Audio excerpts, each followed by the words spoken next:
안녕하십니까? 인생의 복잡한 문제들을 말씀으로 단칼에 해결해주는 김종근 목사의 쾌도 남마입니다.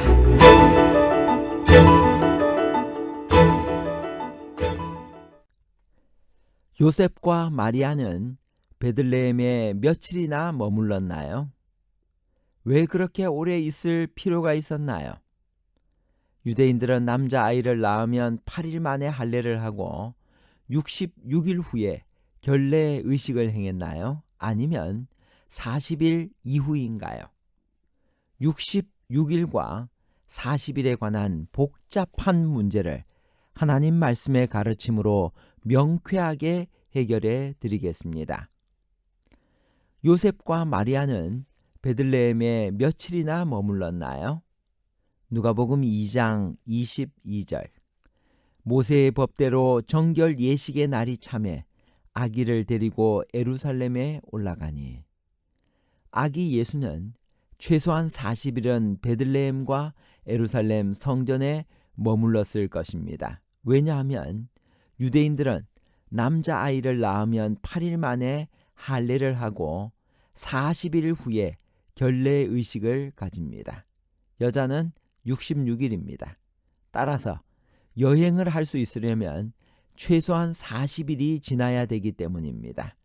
그리고 결례 후에는 더 이상 불편한 베들레헴에 머무를 필요가 없으므로 떠나서 다시 나사렛으로 돌아갈 예정이었을 것입니다.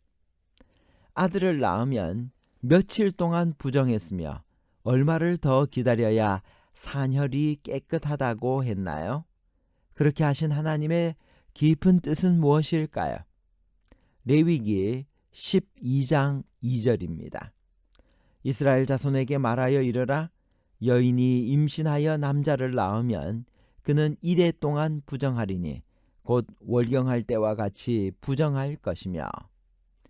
여자를 창조하신 하나님께서 출산의 비밀을 가장 잘 아실 것입니다. 아들을 낳았을 경우에는 산모는 일주일 동안 부정하기 때문에 일을 하거나 외출해서도 안 되었습니다. 그리고 다시 33일을 기다려야 비로소 산혈이 깨끗해져서 정상적인 삶으로 돌아갈 수 있었습니다. 그 당시 사람들의 수준에 맞게 부정한 기간이라고 했지만 사실은 여인의 건강을 염려하시는 하나님께서 산모의 건강을 위하여 그런 간섭받지 않고 쉬는 기간을 정하셨을 것입니다. 고대 사회에서는 여인의 운명이 고달픈 것이었습니다. 남자의 몫이 되어야 할 대부분의 힘든 일도 여자가 했으며 출산의 경우에도 배려가 별로 없었고 몸을 추스르기도 전에 일터로 나가야 했습니다. 이러한 상황 아래서 하나님은 산모들을 위해 몇 주간 계속되는 상당한 휴식과 격리의 기간을 지시하신 것입니다. 그리하여 그들은 안식과 평온 그리고 그들의 기력을 회복할 시간을 합법적으로 가질 수 있었습니다. 레위기 12장에 있는 출산의 규정들은 어머니들을 위한 하나님의 자애로운 돌보심을 보여줍니다. 아들을 낳은 지 며칠 후에 할례를 거행했나요? 레위기 12장 3절. 8째 날에는 그 아이의 포피를 벨 것이요. 모든 이스라엘 남자아이들은 하나님의 명령에 따라 생후 8일 만에 할례를 행했습니다. 태어난 지 8일 만에 할례를 행하는 이유는 무엇일까요? 거기에는 우리가 잘 모르는 하나님의 섭리가 있겠지만 현대 과학이 밝혀낸 바에 의하면 어린아이는 생후 8일째 되는 날이 혈액 응고가 가장 잘 되는 날이라고 합니다. 딸을 낳았을 경우에는 정결하게 되기까지 아들을 낳았을 때보다 2배의 기간이 걸렸습니다. 무려 80일의 시간이 주어졌습니다. 딸을 낳으면 더 부정한 것인가요? 그 이유는 무엇일까요? 레위기 12장 5절. 여자를 낳으면 그는 2일에 동안 부정하리니 월경할 때와 같을 것이며 산혈이 깨끗하게 되면 66일을 지내야 정결하리라. 왜 딸은 아들의 경우보다 부정한 기간과 사녀리 깨끗하게 되는 기간이 2배일까요? 그 정확한 이유를 알 수는 없습니다. 만일 사녀리 정결케 되는 기간을 다시 거룩한 사물로 나아갈 자격을 얻는 기간으로 본다면 아들의 경우를 우대한 것으로 해석할 수가 있습니다. 그러나 그 기간을 산모의 건강을 회복하는 기간이라고 본다면 오히려 딸을 우대한 것으로 볼 수가 있습니다. 실제로 아들을 선호하는 가부장적 사회에서 딸을 출산한 산모가 합법적으로 더 긴 기간 산휴를 취할 수 있는 것은 산모의 심리적 치유와 안정에 상당한 순기능을 했을 것입니다. 남녀 차별을 조장하는 규정이 아니라 오히려 남녀 차별의 현실에서 주어진 인도주의적 규정인 것입니다. 정결하게 되는 기한이 차면 성전에 가서 번제와 속죄제를 드렸습니다. 각각의 제사를 위하여 어떤 제물들을 드렸나요? 어린 양을 준비할 수 없는 가난한 사람은 무슨 제물을 드렸나요? 레위기 12장 8절. 그 여인이 어린 양을 바치기에 힘이 미치지 못하면 산 비둘기 2마리나 집 비둘기 새끼 2마리를 가져다가 하나는 번제물로 하나는 속죄제물로 삼을 것이요 제사장은 그를 위하여 속죄할지니 그가 정결하리라. 산모가 부정한 이유는 출산할 때 흘리는 산혈 때문입니다.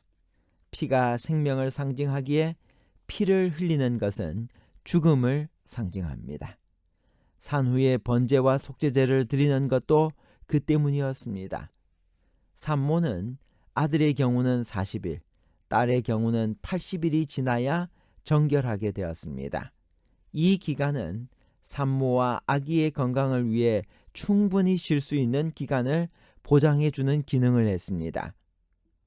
정결케 하는 기한이 차면 산모는 번제와 속죄제를 회막문 제사장에게로 가져갔습니다. 번제는 감사의 뜻으로 드리고 속죄제는 출산 후 7일 혹은 14일 동안 산혈로 부정한 상태에서 회복되기 위함입니다. 예수는 난 지 며칠 만에 할례를 받았나요? 누가복음 2장 22절.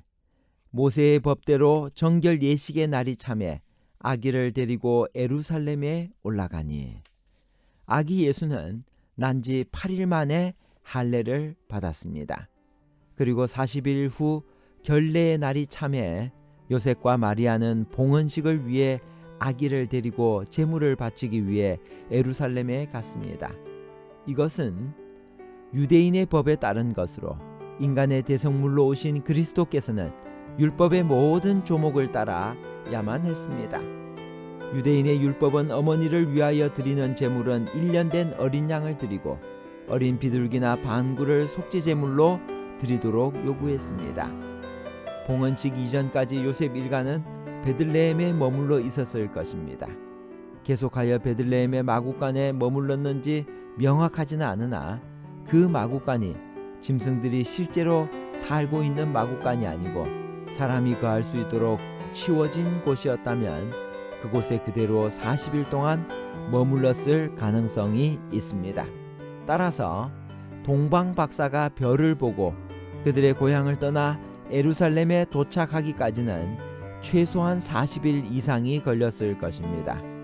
요셉 일행이 아기 예수를 데리고 애굽으로 피난한 것이 결례의 날이 지난 후이기 때문입니다. 결론입니다. 첫 번째, 요셉 일가는 마리아의 결례가 끝나고 아기 예수를 봉헌할 때까지 적어도 40일간은 베들레헴에 머물렀을 것입니다. 그것은 아마도 요셉과 마리아가 처음부터 계획한 일정이었을 것입니다. 둘째, 유대인들은 남자아이를 낳으면 8일 만에 할례를 하고 40일 후에 결례의식을 행했습니다. 셋째, 시므온은 하나님의 약속을 기다리더니 성령의 지시를 받아 아기 예수님을 알아보고 아기를 안고 하나님께 영광을 돌렸습니다. 과부된 지 84년 된 여선지자 안나는 주야로 금식하고 기도하다가 아기 예수를 알아보고 예루살렘의 많은 사람들에게 메시아의 도래를 말했습니다. 감사합니다.